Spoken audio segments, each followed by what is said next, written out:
is Finlay Sturgis for Seconds Out with Frank Smith. Frank, firstly, it will be his 17th anniversary of Matchroom. How do you...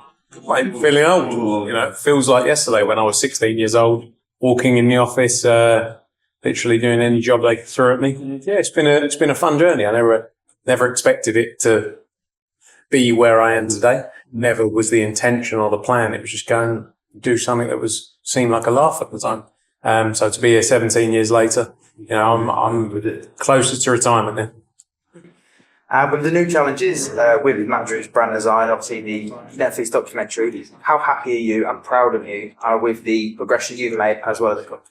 Yeah, 100%. Look, the company has always been the focus. I think being involved in a business that's a family business and you feel a part of, there's a lot of big corporations out there that you can go and work for where you don't have the involvement or the say or the ability to make a difference, really. This is a company where you do have that opportunity. The rebrand's been brilliant. I think it's exactly what we needed. It's something that you can't get complacent. You have to look at things from an outsider's perspective and accept sometimes that things aren't good enough and things need to change. So that for us was what we did with the rebrand. That's been brilliant. Netflix is obviously going to be huge. That comes out in just under 2 weeks' time now. And obviously following the company as a whole across all of our activities, not just in boxing, but snooker, darts, 9-ball pool as well.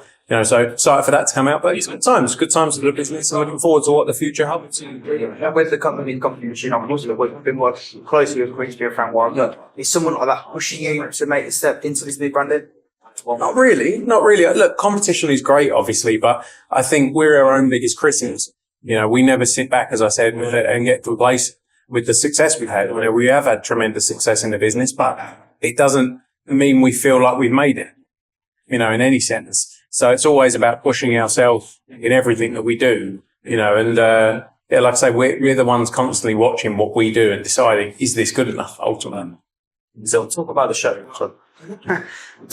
Now. Pat McCormack, headlining it. What felt right for you to give Pat this chance? Well, he's at the stage of his career. He's been very unlucky within activity due to injury. But we all know how good Pat McCormack is and the level Pat McCormack can go to and will go to. So for us, it's about building him in the right way. And now it's about getting the momentum as well. After this fight, he's got to come through Miguel Parra. But obviously, post this fight, we've got to make a big fight for him because he's at that level and he's at the stage of his career. It's just he hasn't had that momentum, really, with 17 months out and with injury before, to build himself to where he should be. And that's our job to do now. And we talk about Tricky Mexico today. Another big card to match up in Mexico. How do you draw the fans this card? It's obviously a different style of card to one of, a Crocker Donovan. McCormack is one of our upcoming stars that we need to build into. And it's everything around the event as well, around the building up to the broadcast of how we tell the story and the narratives around these fighters. So it's a big weekend. As you say, Sugar Nunez making his first defence of his world title. He's been on the road non-stop, but he has his homecoming in Los Mochis this weekend on DAZN as well. So it's a great weekend for our global business and excited, to be watching boxing for 9 hours straight. You mentioned the talent here. You've got it in abundance in this card. Who are you looking forward to? I think I'm most looking forward to... I'll get in trouble now because I'll say something and I'll leave someone out. I'm very excited to see Pat McCormack back out because as we know, he's an unbelievable talent. And I think with momentum and the right fights, he's going to just show how good he is, and how good he can be. But such great young stars on show as well. The likes of Adam Macca, Leo Atang, TMA Ayton as well. Sam Ryan back out, former world champion back out. I'm excited to see her back out. Mark Dickinson, Troy Williamson's going to be a tremendous fight as well. So yeah, Brad Casey's professional debut. Kicking off the show too, so it's going to be good. She's had a tough run, Sandy Ryan being in America twice. How important is it to build her momentum back up, especially on the home soil? Yeah, it's also about confidence. Look, she's been beaten by Michaela Myers, who's a tremendous fighter. That's the reality of it. They were the right fights to take. And I think in the first fight it was very close. In the second fight, and also had the surrounding events that took place with the pain, etc. The second fight, I think, was a clearer win for Michaela. But now we've got to rebuild Sandy and get her back in a position to be involved in big fights. You mentioned Leo Atang there. Big fight for him. All about momentum. We're going to build that stardom. How much do you think they go there a short space of time? Because he's only just fought in July. Yeah, look, I think activity is key. The first year we're looking to do 7 fights with him from July to next July. You know, he fights here. He's going to fight on October 11th card as well. We'll announce after the show. So yeah, Leo is someone we're going to heavily invest into because we believe in his talent and where he can go to. But at the same time, with his age, he's 18 years old. He's got to be built at the right pace, you know, and we've got to deliver the right fights for him at the right time. And it's that learning process that he's going to go through. Obviously, a shorter amateur career, turning pro at 18. So that's what we need to do. Same with Adam Macro as well. We've touched on the heavyweight division, so you've gone into not move. Let's talk about Anthony Joshua, especially with the list.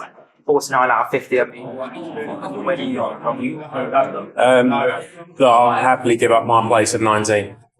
You know, AJ's got a bit more sway in boxing than me, I'd say.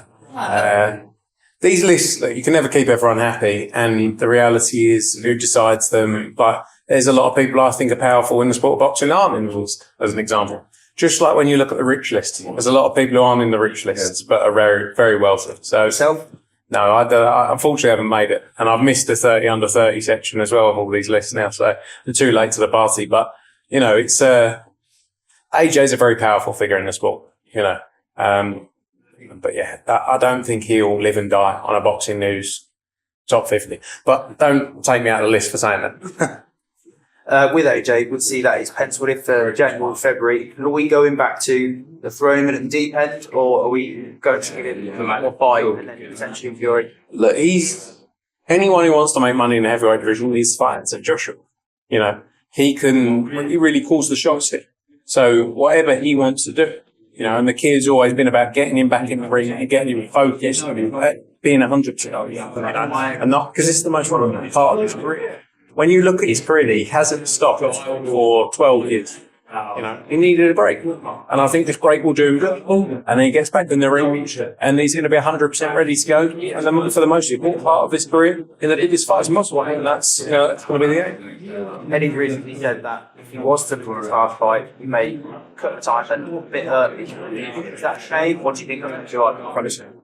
Ultimately, he's going to be the one who decides, isn't he, as to what he does. You know, I think we go back to what we're having fickle sport where you get written off, right? And it's heavyweight boxing. And a 17, 18 stone bloke can knock another bloke out. It's the reality that is the game we're in. So if we're in, you want to be in a business or a sport where it's just everyone knows the winner of every fight and it's boring and there's nothing to look forward to and there's no jeopardy, what are we doing it for? But the issue is you lose in a good fight. You know, like the Daniel Dubois fight, he did not sit down. He didn't quit.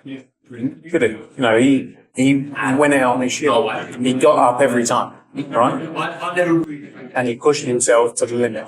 What more can you ask for? But that's heavyweight boxing. So, you know, the reality is like people after the Usyk fight. He's Usyk. You know, Usyk is undoubtedly of our current day fighters, the best fighter of the generation, who's proven it time and time again. You know? So what is the shame of getting beaten by him? So I don't know. I think it's easy to look ahead. We do so much talking about this could be the last fight, that could be the last fight, this. But it's just like, let's just see how it plays out. I know you may be sick of talking about your there may be rumours about his show being delayed with the BBC. Any thoughts on that? No, I don't know. I get a lot of stick for giving my views, so I have to be careful with what I say. But not my business. I know they were supposed to do a show in September and they're supposed to be in October. Good luck. And with the fighters that are on his roster, is there any maybe can be cherry picked from that tree? Look, as always, I've always said if fighters are free, contractually cleared, in the sport as a whole, we will always look to work with fighters, you know, and those discussions will always happen. And naturally, fighters will want to talk to us as they will talk to other promoters as well once they're in that position. Or we're not going to go, you know, we're not going to go and do something that you shouldn't be doing and put ourselves in a position if a fighter isn't clear. So anyone who's free and clear around the world who's a great fighter, we will always talk to. Perfect. And we'll finish on, seems a bit of a Mexican beefing review, but obviously Canelo Crawford, used to be of Matchroom. How do you see that one going? Yeah, look, brilliant fight. It's going to be a great night in Vegas at the Allegiant Stadium. First boxing show there is going to be special. I think Canelo. wins. I'm not the all-seeing, all-knowledge of boxing now, I'll be honest with you, but I think I go back to the point of what I said about AJ. We're in a fitting sport where Canelo has a couple of sort of semi-decent or okay performances, which people are like, well, is he finished? Was then enough. Canelo Alvarez is a special fighter, as is Terence Crawford, but I think Canelo has operated at that high for a long time. But these are the fights we want to see. And they should be fights where it's hard to call a winner. But in my opinion, Canelo. Perfect. Thanks for your time.